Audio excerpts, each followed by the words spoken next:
иттерді кәдімгідей ұстап алып тағамға қолданған. Осындай бір ит болған. Арасында бір бағынбасы соғып жүреді. Ойбай, көгершін ұшып келген, қанаты зақымдалып қалған. Айналасында барлық мысықтар басқарған ғой ана жерде. Барша мейірімділікпен қараңыз, мысық болсын, ит болсын, көгершін болсын. Сәлем достар. Сізбен бірге Puzzle Life арнасы. Менің есімім Әділ. Мен Алмас. Бүгін біз Алмаз екеуміз сіздерге кішігірім видео түсірейін деп шықтық. Бірақ осы түсіретін видеоның тақырыбы ерекше. Әр адамда өзінің үйінде бір үй жануары болған шығар. Сол бізде сол қатарға жетеміз. Бізде қандай жануарлар болды? Біз көп емес, бірақ сол бізде есте қалған жануарлар жайлы айтатын боламыз. Үй жануары дегенде достар, мен анандай 4 түрлік малды айтып тұрған жоқпын. Біз анандай үй жануарын, мысық, ит, балық дегендерді айтып отырмын. Ондайларды қандай бізде болды? Так, еске түсіретін болсақ, бізде ең біріншісінен бастайық. Ең бірінші қандай бізде болғаны, ол 1998 жылы Алмаз ол кезде. Алмаз ол кезде кішкентай болды, Алмаз ол кезде. Алмазда мүлде есімде жоқ, а менде кішкене бөлшектермен сақталған болған. Сондықтан сіздерге қазір соның барлығын айтамыз. Солай енді біз ең бірінші бізде болған иттен бастайық. Ол иттің аты Вега деген болды. Оның пародосын өкінішке орай есімде жоқ. Парода болған жоқ му? Парода емес, ол кәдімгі дворняжка дейді ғой. Дворняжка дейді, сондай болды. Есімде болғаны, оның түсі анандай орысша айтқанда рыжий дейді ғой. Қазір достар сіздерге пример ретінде көрсетейін. Қазір мында бір зум жете ме, жетпей ме? Бізде міне түсі осындай бір ит болған. Сондай бізде сарғыш түсті дейді қазақша, орысша рыжий дейді. Сондай рыжий түсті ит болды. Мен есімде жоқ. Алмаздың есімде жоқ. Ол ит бізге кәдімгідей преданный болды ғой. Мамамыз бізге айтқан. Менің де есімде кішкене бар. Біздің қасымызда ойнап жүретін аулада. Одан кейін мамамыз бір жерге шықса болды. Автобусқа барса, ана жерде тұрған аялдамаға дейін апарып салады. Ол аз болғандай мамамның артынан, автобустың артынан жүгіреді ғой. Ал анамыз қайтып келген кезде ол өзінің сол кеткен аялдамасында тұрып, күтіп, үйге дейін апарып салатын. Нағыз Хатико дейсің бе? Хатико сияқты болған. Достар, бүгін көше аса шулы болып жатыр, сондықтан кейбір дауыстарымыз естілмей жатса, кешіріңіз. Ол ит жайлы жалпы көп айтса болады, өте көп. Кәдімгі, білмеймін, біздің жануарларымыздың арасында ең сондай бізге ең жақын, ең преданныйлардың бірі болған деп айтса болады. Кішкене кезде айтам, олар құшақтарын істеген жоқ ол. Кәдімгі ойнап, бізбен құйрығымен бүйтіп қасымызда жүретін, сол есімде жақсы қалды. Бірақ өкінішке орай достар, білесіз бе, ең анандай аяныштысы, ең жаман солай жүрегімде бала кезінде қалған жаман бір сол итпен байланысты бір оқиға бар. Ол әрине ол иттің өлімі. Оның өлімі өкінішке орай азапты болды деп айтса болады. Естуімізше ол итті сол көшедегі, Өскемендегі кәріс адамдар жеп қойған дейді. Сол көшедегі жүрген иттерді алып, аулап жеп қойған деп айтады енді көршілер. Себебі олар куәгер болған, оған өз көзімен көрген кейбіреулері иттерді кәдімгідей ұстап алып тағамға қолданған. Ол біз естуіміз бойынша. Біздің естуіміз бойынша солай, бірақ та көршілер куә болдық дейді. Сондай өкінішті жағдай. Бірақ та одан кейін сол жылдары бізде тағы да өзіміздің сол итпен бірге. Итпен бірге мысық. Аты мысық. Аты мысық. Оның денесіндегі бір ерекшелігі болған, аса есте қалатындай. Ол мысықтың құйрығы болмайтын. Оның бізге дейінгі қожайындары оның құйрығын абайсыздан балтамен шауып жеріпті. Отын жағып жатқан ғой. Сол кезде кішкентай марғау кезінде ойнап жүрген, соны ойнап жүгіріп жүрген сол кезде. Дәл балтаның түбіне кетіп түскен ғой. Қайтып құйрығына дүниетілді. Сол бізге Вега деген ит және мысық деген мысық бізге бала кезінен емес, анандай үлкен кезінен бізге келген қолымызға. Олар бізге сол бір үйге тұрған кезде сол ол тұра берген ғой сол. Қалып қалған солардың. Алдында болған хозяиндарынан қалып қалған. Ал келесі одан кейін осымен аяқтайық енді. сол 98 жылғы оқиғаларды аяқтайық осымен. Ал келесі жануарымыз бізге Алматыға көшіп келген кезде болды. Қалай жануар деп айтайық? Құс. Қалай құс деп айтайық? Бір күн ғана болды. Бір күн болған жоқ, 2-3 күн болды. Біз оған тамақ бердік. Бізге балконымызға бір көгершін ұшып келген, қанаты зақымдалып қалған. Үшеуміз бала болған кезде сол көгершінге су әкеліп, нанын қойып бәрін істейтінбіз. Жеп ішке отырдық, ішке есін жинап алып, үйдің балконында біраз болып, бір күні есін жинап, таңертең әкеміз айтты, біз көз көрген жоқпыз. Қанатын жинап ұшып кетті. Солай ұшып кетті. Қалай оны жануар деп айтса бола ма білмеймін, бірақ та бізге ол есімізге ол бізде қалды. Келесі жануар бізде 2000 қателеспесем 4 немесе 2005 жылы. 2005-2006 сол жылдары бізде үйде әкеміз өз достарынан кішкентай балықты алып келді. Ол анандай алтын балық емес, анандай жай сары балық. Бір 30-40 мүмкін 50 шақты бір несі түрлері қаптап жүрген сол өз туыстарымен. Сосын бір жаңа балықты әкелген ғой сол жерге. Ол жаңа балық алды да соның бәрін жеп қойған ғой. Түк қалдырмай. Сосын ана бір-екеуі қалса бір-екі достарына таратып жіберді. Сол достардың арасында біздің әкеміз болды. Сондықтан бізде сол балығымыз біраз уақыт біздің үйде болған. Қателеспесем бір апта, одан кейін. Сонда осылай болды.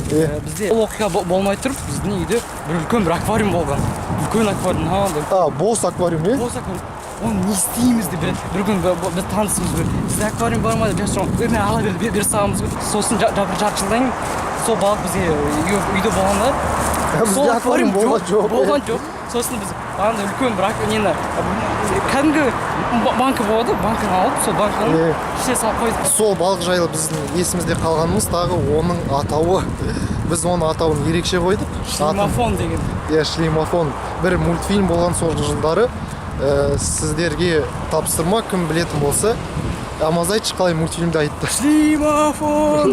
Есімізде қалды сол. Бір балықтың аты Шлимофон деген. Енді балыққа бір иттің немесе бір мысықтың атын қоймайсың ғой. Есімізде қалды Шлимофон деп қоя салдық сол Шлимофон. Сендерге кішігірім подсказка айтып жіберейін. Ол мультфильмде Шлимофон деген балық киттердің тілін тазалайтын жұмысшы болатын. Міне сондай комментарийге жазып отырыңыздар. Кім білет, кім таныды Шлимофон деген балықты.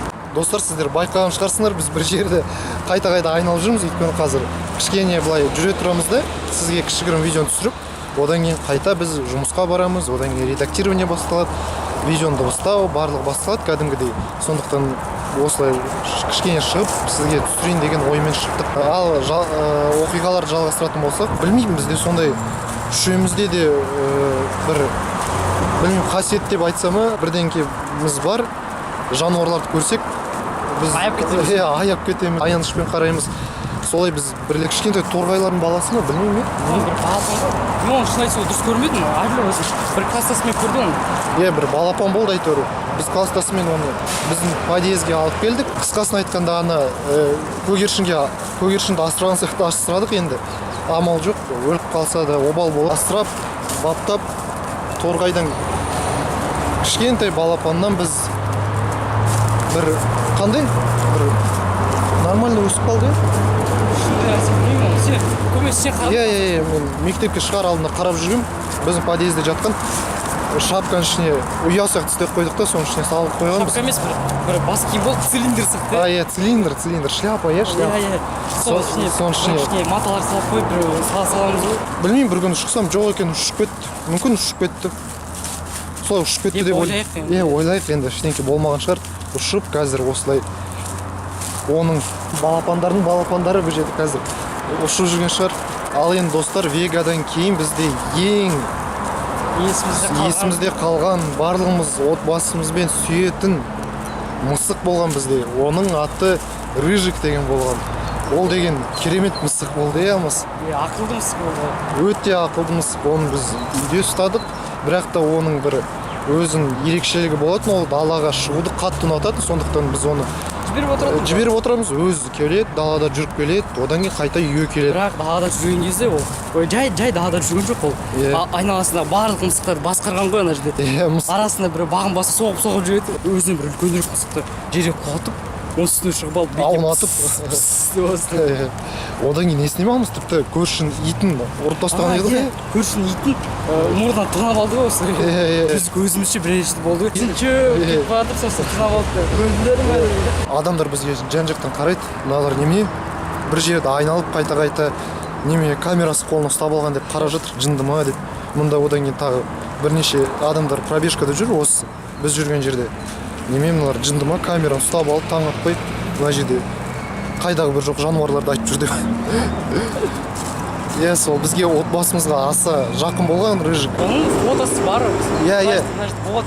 Басқа жануарларға қарағанда бізде оның фотосы қалып қалған. Біз қазір оны монтаж кезінде қоямыз. Әдемі мысық. 2010 кезінде ма? 2010, 2011 сол аралықта болған. Әдемі, керемет. Әр адам өз жануары сол айтатын шығар. Бірақ бізге ол аса қатты ұнайтын. Анамызға, әкемізге, Әлиге, маған, Алмазға бәріміз қатты жүрегімізге жақын болған ол мысық. Тіпті фотосы ғана емес, оның видеосы бар алмыз. Тапсақ енді оны. Тапсақ архивтардан анандай үйдегі тауып кішігірім фрагмент болсын қоюға тырысамыз. Әрдайым есімізге түсіп жатса сол мысықты мақтап, шын айтайын, мақтауға тұрарлық мысық алмыз. Одан кейін оның тағы бір несі болды, ол тек қана таза жердегі жатады. Тамақ жеген кезде жай жібермеген ғой. Арнайы оған бір жейтін тісінің қасына бір әппақ қағаз А4 болу керек. Сол қағазды тұрмайынша онша жемей ме, соны бір болды. Жесе де кішкене онша емес жетті. Күні бойы жаланады, күні бойы тап-таза болады. Күні бойы жаланып жуынатын, Сосын бір күні оның балалары болды. Балалар. Сол балалары тапты бір күні бойы өзін жалап. Балалардың есінде мынандай сап-сары, ақ-сары мынандай домалақтар болатын, домалақ, бауырсақ сияқты. Өзің балаларын соншалық тап-таза ұстаған ғой, бір шампуньмен жуып қойған сияқты. Қайта тікірейіп тұратын асты.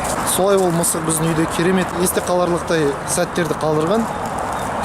Тек қана үйде емес, ол барлық көшедегі мысық иттерді қорқытып, бәрін есінде қалған деп ойлаймын. Ұрып соғып. Әлі күнге дейін жануарлар мен кейбір адамдар одан қорқытын шығар. Жоқ, ол адамдарға шабуылдамайтын, бірақ та керек болса, бірдеңке болса, кез келгенге территориясына бөтен бір мысық кетсе болды ғой. Бітті. Өкінішке орай, сол мысықты біз бір күні біз отырамыз осылай. Ол далаға шығамыз тұрған. Бірнеше күн бұрын ауыр жүрген бе, біраз жауын ауыр жүрген. Шыққаннан кейін сол келмеді ғой. Айтады ғой, ит өзінің өлгенін көрсетпейді деп. Сол сияқты негізі мысықтар да өзінің өлгенін көрсетпейді ешқашан. Міне бүгінге осылай видеомызды аяқтайық. Осы жануарлар, үй жануарларымыз бізге тек қана жақсы жағынан есте қалды. Олар жайлы әрдайым тек қана жылу сезіммен есімізге түсіреміз. Сізге осы видео ұнады деген ойдамыз. Ұнаса достар, міндетті түрде лайк баспай тұрып, жануарларға әрдайым мейірімділікпен қараңыз. Өйткені олар да Алла тағаланың жаратқан бір тіршілік иесі, сондықтан барша мейірімділікпен қараңыз. Мысық болсын, ит болсын, көгершін болсын, кез келген жануар болсын, қандай жануар болсын, мейірімділікпен қарап, қатыгездік көрсетпей, барша мейірімділікпен қараңыз. Ал енді лайк басуға болады достар. Лайкты енді бас. Сосын комментария сіздің қандай жануарлар болды, сізде қандай болса да, мысық, ит, құс, попугай болсын, қандай не болсын, барлығын жазып кетіңдер, аттарын барлығын. Біз оқимыз барлық пікірлерді. Қандай болсын жануарлар жаза беріңізші достар. Сиыр болсын, жылқы болсын, мүмкін. Әр адамда өзін ұнататын жануар болады ғой, соның барлығы үй жануарын, ұнататын жануарларын, оның атауларын жазып отырыңыз достар. Бүгінге осы видеоның астында лайкты басуға ұмытпаңыз. Подписаться деген қызыл кнопка болады, соны басыңыз. Біздің Puzzle Life-тағы көрермендердің санын ұлғайтайық, көбірек болсын олар. Одан кейін подписацияның қасында қоңырауша болады. Ойбай!